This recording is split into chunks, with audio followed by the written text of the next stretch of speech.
Hey, what's up, everybody? True Boxing here. Thank you for coming back to Get Hit with the Truth. So today we are doing the Navarrette versus Berinchyk breakdown and prediction video.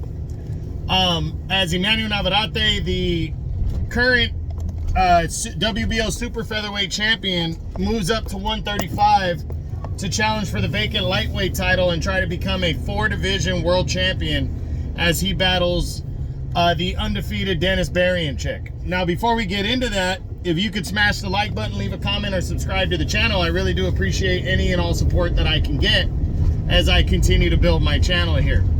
So, this fight takes place Saturday, May 18th on ESPN. So, if you're either bored with the Saudi Arabia card, the Fury Usyk undercard, or later on that evening, because that card might actually be done by then, this is a good way to kind of cap off the whole day by watching Navarrette and Berinchyk, this card on ESPN, because it should be decent. And I'm sure some of you guys are wondering why I'm even doing a breakdown and prediction video on Navarrette and Berinchyk.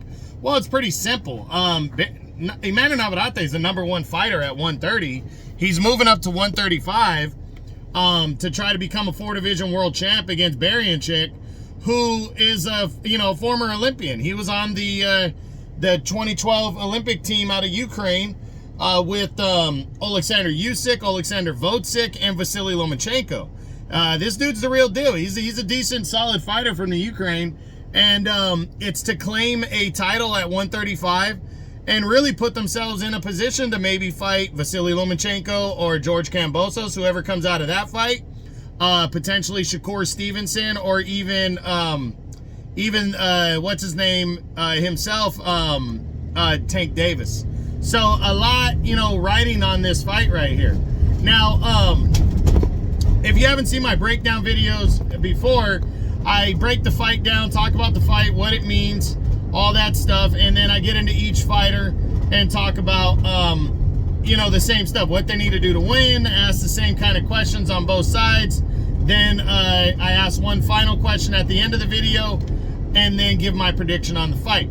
So with this one, because Navarrette is the A side, we will talk about him first and then Berinchyk. But let's jump back into what this fight means. Again, a lot riding on this fight for the winner. For Navarrette, it's history. He becomes a 4-division world champion, which is rare in itself. Not a lot of guys have done that over the years. But he becomes, I think, he might be one of the only Mexican-born fighters to ever accomplish that feat. I know there was only, I think, 9 or 10 fighters that accomplished 3 weight classes when he won last year, when he captured the WBO belt at 130.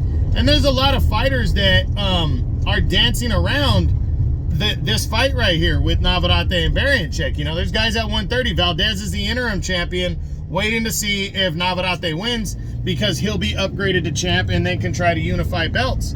And if Navarrete wins, like I said, there's in all likelihood he's going to be colliding with Vasily Lomachenko. If Lomachenko beats Kambosos, they'll probably unify belts later in the year. So there's a lot of things at stake here. And Berinchyk just trying to make a name for himself. At 35, he's just trying to get his name on the map, become a world champion like the guys he was on the Olympic team with, the Vacant, the Usyk, and Loma. He's just trying to get himself out there and become a world champion for his first time. So, again, a lot riding on this fight right here. So let's jump into Emmanuel Navarrete. We look at his last 3 fights, what he's done coming in. In his last 3 fights, he has been super active. They were all in 2023. In February of 23, he stopped. He got up off the canvas and stopped Liam Wilson, who was undefeated, as he made his debut at 130 and captured the vacant WBO super featherweight title. Then in August, he returned to defend that title for the first time against Oscar Valdez in an all-Mexican showdown, in a fight that a lot of people thought was going to be a war. Valdez was competitive, but Navarrete dominated the action and outworked him, outclassed him, beat him up to a convincing 12-round unanimous decision. Then in November, he returned to defend the title against Robson Conceição and actually got a scare. He almost lost that fight. He was lucky enough to score a couple knockdowns in that fight that were able to make the judges score the fight a draw. It was a close fight that most people, myself included, thought Conceição won majority of the rounds, but those 2 knockdowns really helped Navarrette and helped him stay champion at 130. But he did get a scare. So coming into this fight, I think he's humbled and hungry because he was already planning on making this move to 135, but I don't think he was planning on the draw, obviously, with Conceição. I think he was overlooking him. I think he was overworked because it was only 3 months after the fight with Valdez. So coming into this one, I think he's humbled now. I think he's hungry. He wants to make history. He wants the big fight with Vasily Lomachenko. I think he knows what he has to do, and I think he's ready to do it. So Emmanuel Navarrete, I think, is definitely ready for this fight right here for the vacant lightweight title. Now, what does he need to do to win this fight? Well, naturally, he's the smaller guy, but they are around the same size in terms of 5'7". It's just Berincyk's been at this weight naturally. You know, this is Navarrete's 4th weight class right here. But he's been able to carry his power in every division that he's competed in. Again, they're both 5'7". So I think with him having the youth on his side, and the activity in the ring, I think he just needs to outwork Denis Berinchyk in this one to secure the victory. I don't think he needs to go for broke. I think a decision will be fine. So I think he needs to try to outwork him, secure a decision, and go for that world title. But I don't think he needs to get in harm's way, and he definitely needs to attack, you know, because Berincyk's a good, solid boxer himself. So it's going to be interesting. But he's also 6 years older, so Navarrete's got the youth on his side, and I think he needs to use that to his advantage. So a boxer puncher is normal style, but don't get too crazy and get caught in this fight, even though Berincyk's not a big power puncher. Now, can Navarrete win this fight by knockout? I'm sure he can. Yeah, you know, it's, you know, every time you carry up in weight, you want to see if they get stronger or if they can really hurt their opponents. You know, and does the power decrease? I think he can hurt him still. I think he can hurt Berinchyk. But we'll see. Now, can he win a decision? I think he can win a decision here against Berinchyk for sure. What is more likely, a decision or a knockout for Navarrete? I have to think, because this is his 4th weight class, Berincyk's a good boxer, I have to think a decision is more likely, but we haven't seen him at lightweight yet, so we'll see. And we really haven't seen much of Berinchyk. Now, what does the win mean for Navarrete here? It's history making, and it leads to a big fight no matter what. So this is huge. You could count this as one of his top victories if he's successful in this fight.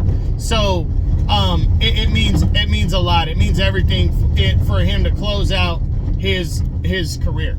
Now, can he win? What does a loss mean for Navarrete? A loss would hurt Navarrete, but he would also be able to move back down. With a loss, he would also be able to move back down to 130 with a world championship. So it's a risky fight. It would hurt, but he would also still kind of like be okay. Even if he came up short, he'd be okay because he would have, you know, still have a world title, and it could lead to a rematch with Valdez and potentially lead to him unifying belts to try to become an undisputed champ. So I think a loss hurts, but it doesn't hurt as much because there's some people that are probably thinking moving up to a 4th weight class is going to be a challenge anyway. So I don't think a loss hurts as bad or is going to be as surprising. But, you know, it does take away some of the bigger fights in a 4th world title in a 4th weight class. But he still has a lot of options even with a loss. So now we switch over to the other challenger, the undefeated Denis Berinchyk, 18-0, 9 knockouts. His last 3 fights date back to, actually he's fought once per calendar year. He defeated Isa Shanayev. I think he stopped him or got a decision over him. Shanayev's been in the ring with some decent fighters, but he hasn't really amounted to much himself. But he beat him back in 2021. In 2022, he took on veteran lightweight contender from France, Yvan Mendy, and he outworked him to a unanimous decision, which was a decent victory because Mendy was a good, solid fighter. You know, had been in the ring with Luke Campbell, fought him tough. But he was on the older side, so he got a win there. And then last year, he took on former world title challenger Anthony Yigit, and he outworked him to a unanimous decision and got the win there. But he has not even been near as active as Emmanuel Navarrete, and he's also 35 years old. So, you know, he's hungry, he's undefeated, he's never been a world champion, but his inactivity kind of worries me if he can keep up with the pace that Navarrete is going to set.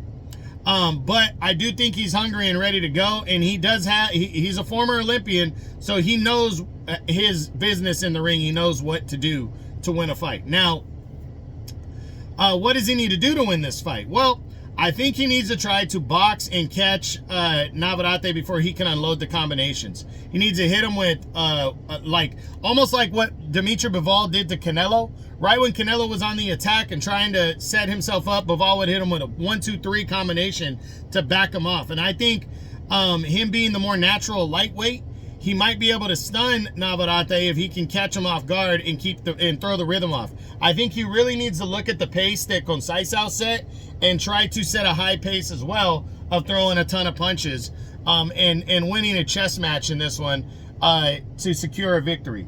Now, can Berinchyk win a decision over Emmanuel Navarrete? I mean, can he win by knockout? You know, it's tough to say because we haven't seen Navarrete take a lightweight punch.